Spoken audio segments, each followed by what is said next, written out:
अस्सलामुअलैकुम दोस्तों, एक बार फिर उमैर जलानी आपकी खिदमत में हाज़िर है। दोस्तों, क्रैश कोर्स पाइथन का जो है वो सीरीज़ चल रही है। तो आज की इस वीडियो में हम डिस्कस करने वाले हैं पाइथन के अंदर डिसीजन मेकिंग स्ट्रक्चर्स जो इस्तेमाल होती हैं वो कैसे इम्प्लीमेंट करते हैं। तो बाकी हाई लेवल प्रोग्रामिंग लैंग्वेजेस की तरह जो डिसीजन मेकिंग स्टेटमेंट्स का काम है वो एज़ इट इज़ पाइथन के अंदर भी वही फंक्शनैलिटी है, लेकिन थोड़ा बहुत जो सिंटैक्स है वो डिफरेंट है। तो डिसीजन मेकिंग एक्चुअली में कौन सी स्ट्रक्चर से होती हैं? ऐसी स्ट्रक्चर जिसमें डिसीजन मेकिंग हो रही हो, ऐसी स्टेटमेंट्स जिसमें फ़ैसला किया जा रहा हो आया कि ये स्टेटमेंट या ये जो काम हो रहा है ये ट्रू है या फॉल्स है।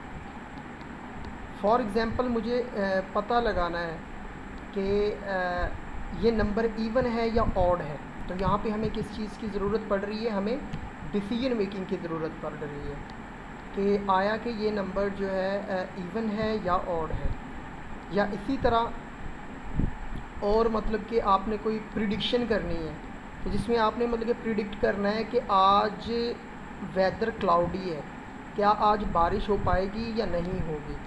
तो इस तरह की चीज़ें जब इन्वॉल्व हो जाती हैं किसी भी प्रॉब्लम में, तो इसके लिए फिर हम डिसीजन मेकिंग स्टेटमेंट का जो है वो सहारा लेते हैं।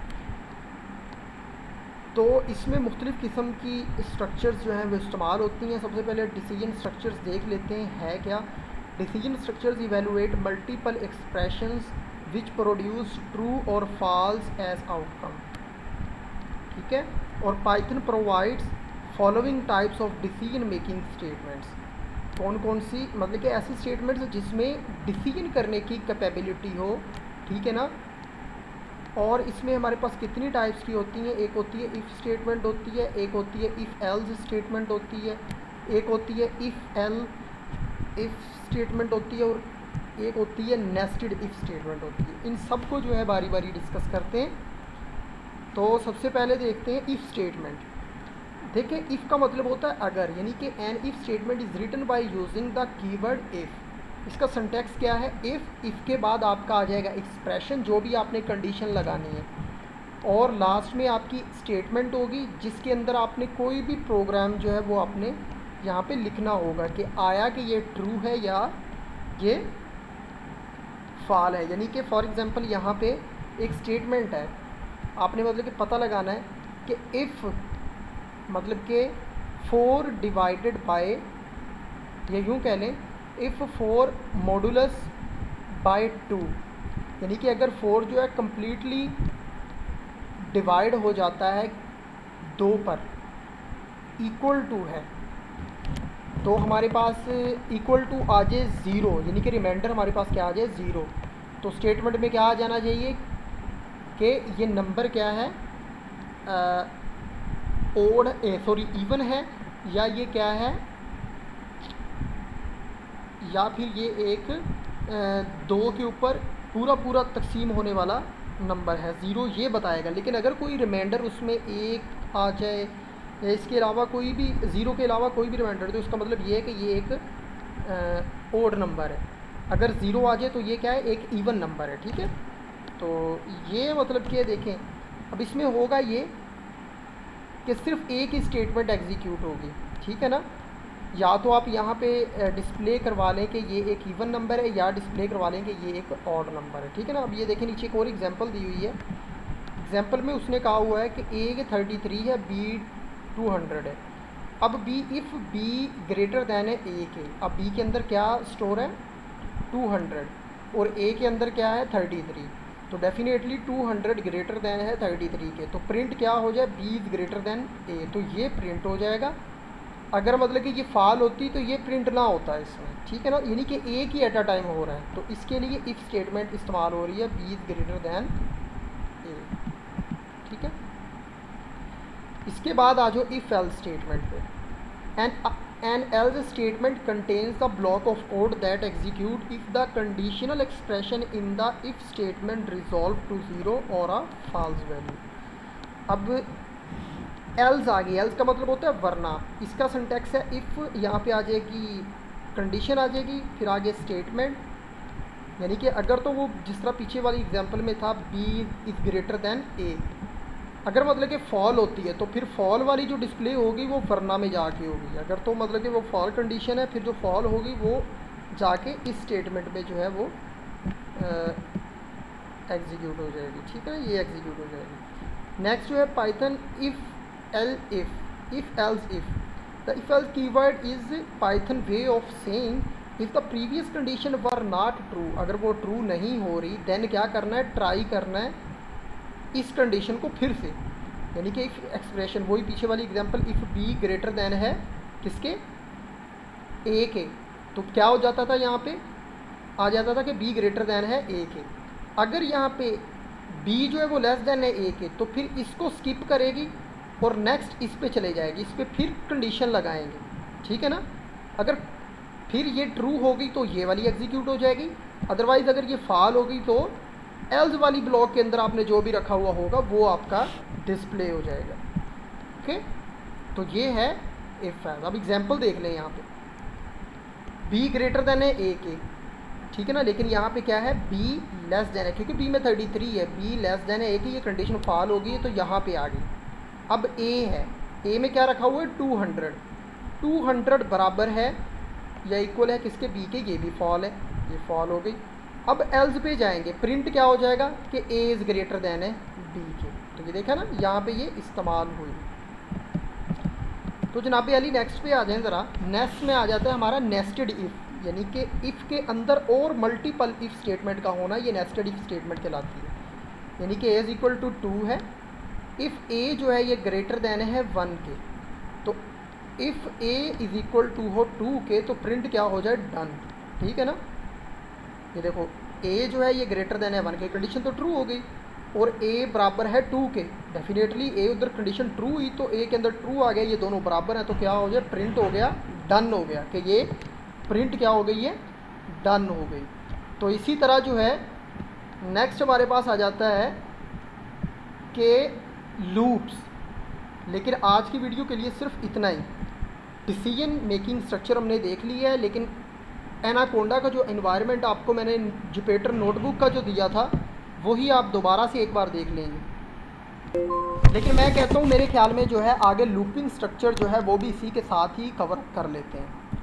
तो नेक्स्ट आ जाएं ज़रा लूप्स के ऊपर। तो लूप क्या होता है, कोई एक साइकिल, किसी चीज़ का बार बार होना। For loop, while loop, nested loop, break, continue, use of else, ये सारी जो है इसके अंदर हम देखने वाले हैं। यानी कि लूप्स का मतलब होता है किसी भी चीज़ का बार बार आइटरेट करना, लूप कहलाता है। अब यहाँ पे देख ले types of loops in Python. There are 2 main types of loops in Python, for loop and while loop. ठीक है ना, ये हम जिस तरह से C++ या C में पढ़ते हैं। फॉर लूप कैसे यहाँ पे एग्जीक्यूट होता है, फॉर यहाँ पे आपने वेरिएबल दे देना है, इन एक कीवर्ड है, और यहाँ पे आपने सीक्वेंस दे देना है, और यहाँ पे इसकी बॉडी आ जाएगी। अब देखिए यहाँ पे देखिए एग्जाम्पल देख रहे हैं आप कि find average of the given number. Given number की क्या एवरेज कैलकुलेट करनी है। ये डेफ एक कीवर्ड है जो कि फंक्शन जिसको डेफिनेशन से निकल, यानी कि डिफाइन या डेफिनेशन जिसका मतलब है, यहाँ पे मेन फंक्शन है। n इज़ इक्वल टू, ये इंटीजर को रिप्रेजेंट कर रहा है। Input how many numbers do you have, कितने आपके पास नंबर है, यानी कि आपने कितने नंबर आपने देने हैं, एंटर करने हैं। Total is equal to 0.0। यहाँ पे लूप लगा हुआ है for i in range n, यहाँ पे रेंज आ जाएगी। x is equal to float, input enter number, total में से टोटल प्लस x होता जाएगा, और print the average number is total. ठीक है ना, आपने कोई से एक नंबर दिया, वो नंबर कहाँ पे आ जाएगा, वो यहाँ पे n में आ जाएगा। ठीक है ना, अब n जो है बार बार चलता जाएगा, इधर x जो है x के अंदर ये स्टोर होता जाएगा, बार बार साइकिल ये लूप चलता रहेगा, और फाइनली जो है जैसे ही वो कंडीशन यहाँ पे वो वैल्यू जो है वो ख़त्म होती है, 0 के बराबर आती है, तो ऑटोमेटिकली ये लूप क्या हो जाएगा, ये ब्रेक हो जाएगा। ये सही है ना, ये मेन फंक्शन जो है ये इस वाले फंक्शन को बार बार कॉल करेगा।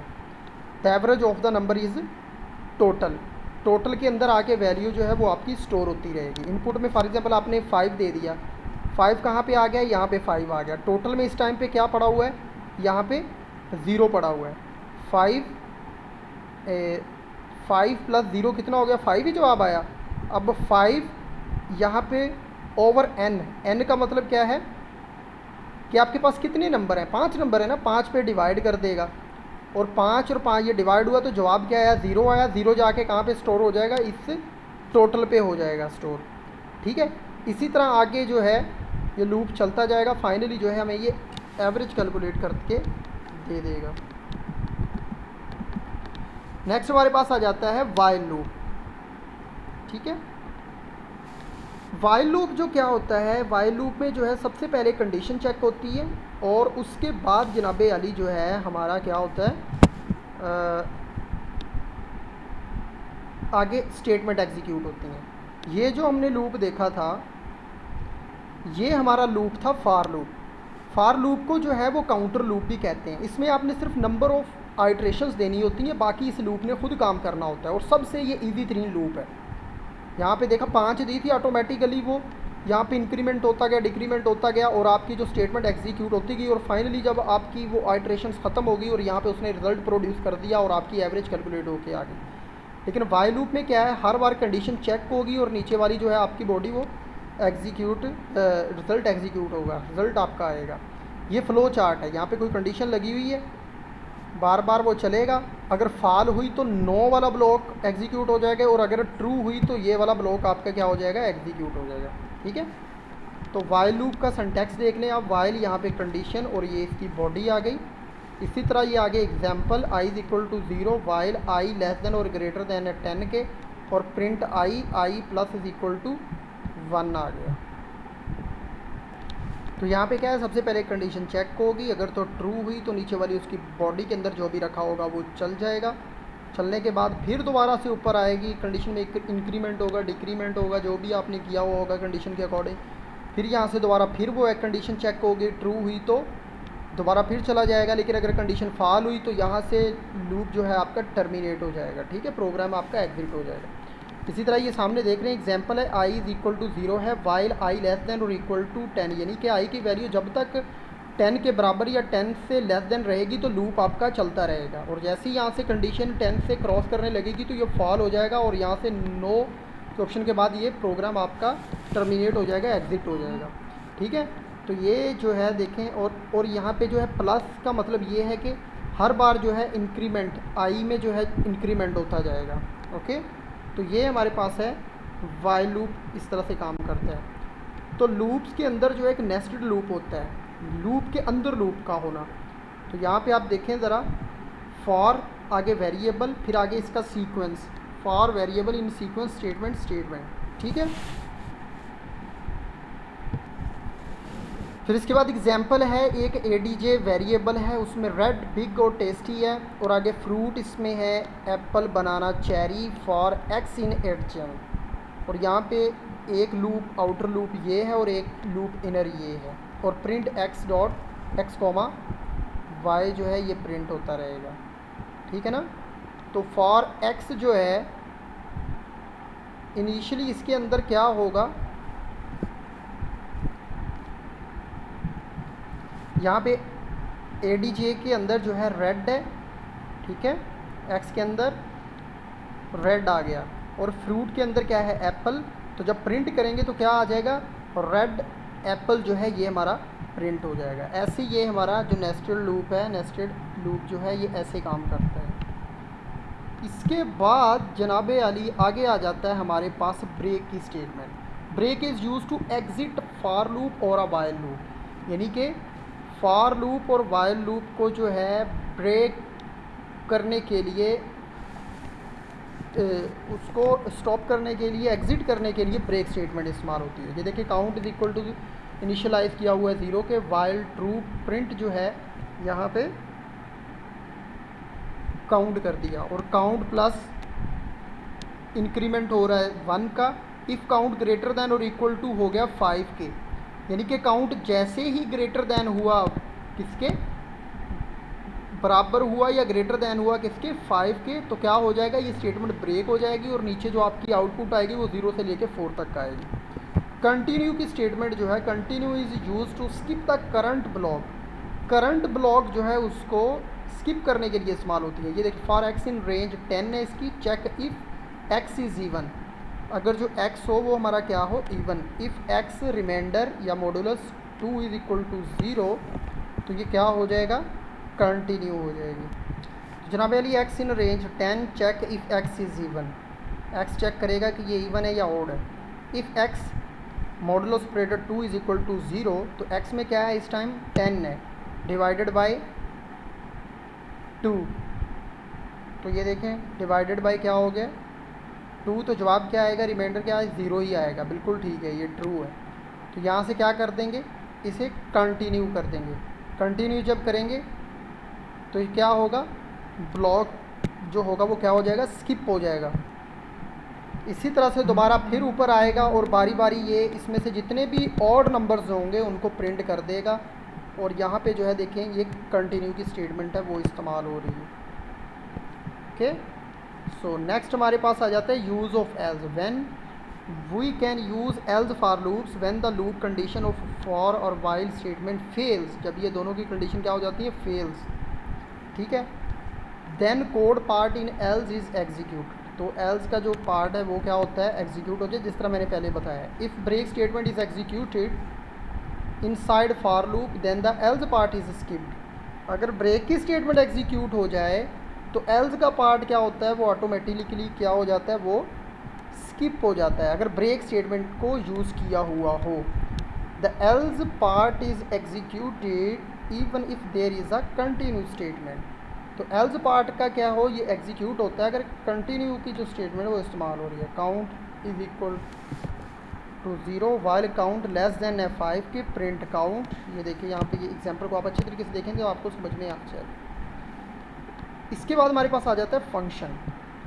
Function in Python, function is a block of code which only runs when it is called, जब इसे कॉल करते हैं तब एक छोटा सा कोड होता है, पीस ऑफ कोड होता है जो कि कॉल करने पे एग्जीक्यूट होता है। सम टाइम ऐसा होता है कि बहुत बड़ा प्रोग्राम होता है और उसमें जो है बार बार एक चीज़ परफॉर्म करवाई जा रही होती है, एक चीज़ मल्टीपल टाइम जो है वो इस्तेमाल हो रही होती है, उसका बार बार कोड लिखना पड़ता है। लेकिन बार बार लिखने से टाइम अपना बचाने के लिए एक फ़ंक्शन बना लिया जाता है। जब भी उस चीज़ की ज़रूरत पड़ती है उसको जस्ट उसके नाम से कॉल किया जाता है और उसकी जो फंक्शनैलिटी जो है आउटपुट हमें मिल जाती है।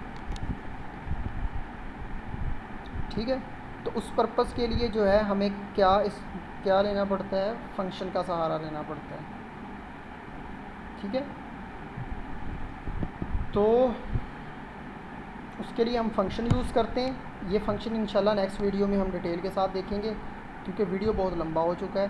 So thank you for watching this video, जज़ाकल्लाह खैर।